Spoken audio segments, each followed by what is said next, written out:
Ako nga pala, si Jomsky. Simple lang pero marunong dumiskarte. Kahit hindi pa masabayan ang dalang palibre, matik yan. Dadaanin na lang sa malupitang diskarte. Good day again, guys. So our client boss Darwin did home service again. So what are you waiting for, Jomsky? Let's go. So ayan, fresh from the bed, home service na naman tayo kay Boss Darwin. At sinundo ulit ako papunta sa kanila. At prepare na natin ang ating gamit. Bale, ang gamit natin ay starter kit pa lang naman. Nasa diskarte na lang natin yan. So ayan. At ayan, inahit na natin, nilagyan na natin ng alcohol para smooth and safe during tattoo session. Sinukat na natin yung lalagyan at ilalapat na natin ng stencil. Ilagyan na natin ng stencil solution para itikit ang stencil na ginawa natin bilang guide sa design na gusto ng client natin. At syempre, diskarte na ang outcome doon.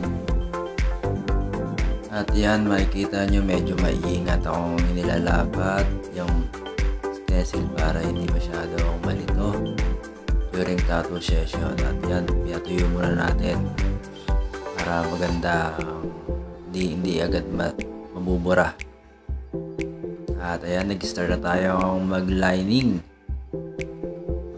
Yan, niliningan muna natin yung mga parts na shade natin. Time-lapse ulit tayo mga tol. Syempre, baba lang storage natin. Medyo madilim yung paligid at ilaw lang ang gamit ko para medyo makita natin yung ginagawa natin. So ayan, naka 1/4 na tayo sa ginagawa natin. At tulog na tulog ang ating kliyente. Literal yan, tol. So ayan na ang outcome. At natapos na. Yan, no. Bale yan, wala pang highlights yan kasi siya naubusan tayo ng oras. 3:30 na madaling araw, magsusundo na si Boss Darwin. Ayan, babalikan natin pagkatapos ng healing process.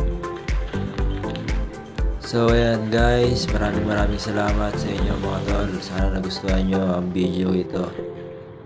Stay safe sa lahat.